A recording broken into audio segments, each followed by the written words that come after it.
It's Monday, October 22nd.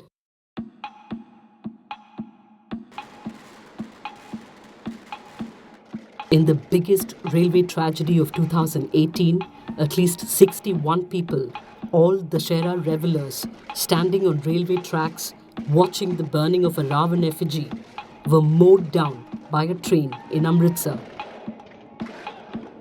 Survivors say they couldn't hear the approaching train over the noise of the firecrackers. At least one account pegs the capacity of the venue at about 200, but close to 2,000 people had reportedly gathered. Local police, which gave permission for the event, it is alleged, did not attempt to move people from the tracks. And crucially, local authorities did not inform railways of the large gathering that could have served as a warning to the driver to slow down when approaching the area. The Amritsar Municipal Corporation says organizers did not seek permission from them. Now, the Commissioner of Railway Safety will not probe the Amritsar mishap because the deaths the railways deem were a result of trespassing on tracks, and it wasn't the fault of the railways. None of the passengers were affected, nor was railway property damaged. Meanwhile, Navjot Kaur Sidhu, former MLA and wife of Punjab Cabinet Minister Navjot Singh Sidhu, who was the chief guest at the event, has been attacked by the opposition for allegedly running away from the accident site. Sidhu says she left the venue before the tragedy unfolded and on hearing about it later rushed to hospital. She also said organizers had issued repeated warnings from the stage asking people to move away from the railway tracks. The Central Bureau of Investigation has named its own number 2 officer, Special Director Rakesh Asthana, as the main accused in a 2 crore bribery case. Asthana allegedly sought and accepted the bribe to settle cases against meat exporter Moin Qureshi. Asthana has been handling several high-profile cases in the CBI, including the Augusta Westland chopper deal and the case against P. Chidambaram's son Karti.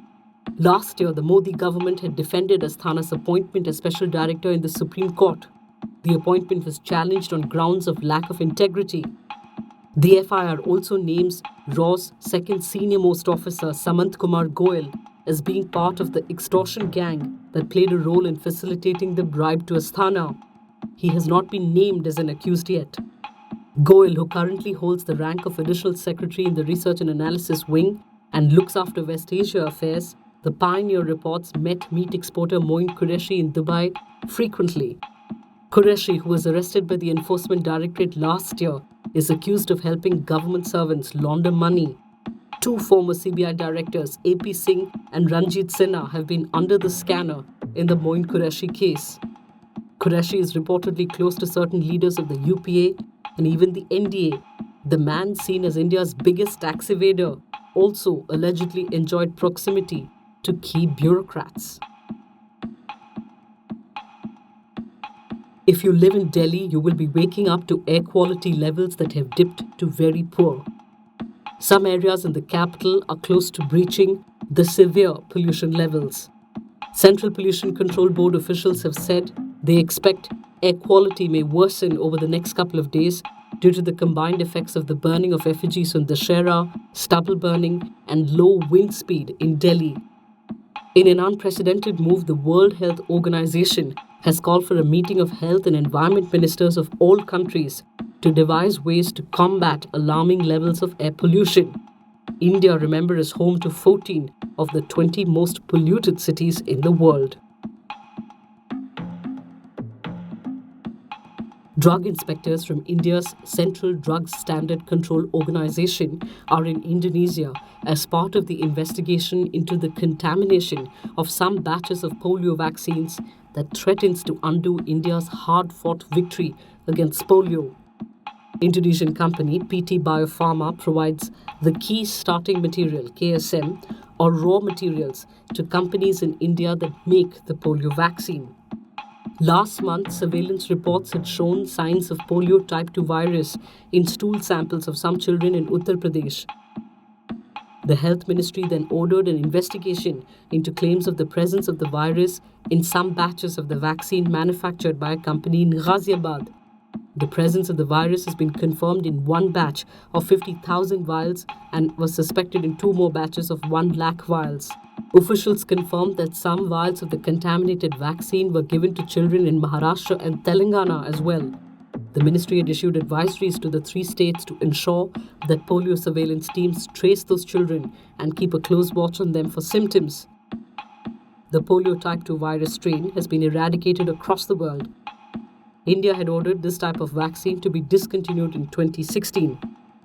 Children born after that do not have immunity against the type 2 virus and are at a higher risk. Undeterred by Taliban and Islamic State-led violence and suicide bombings, Afghanistan went to vote over this weekend.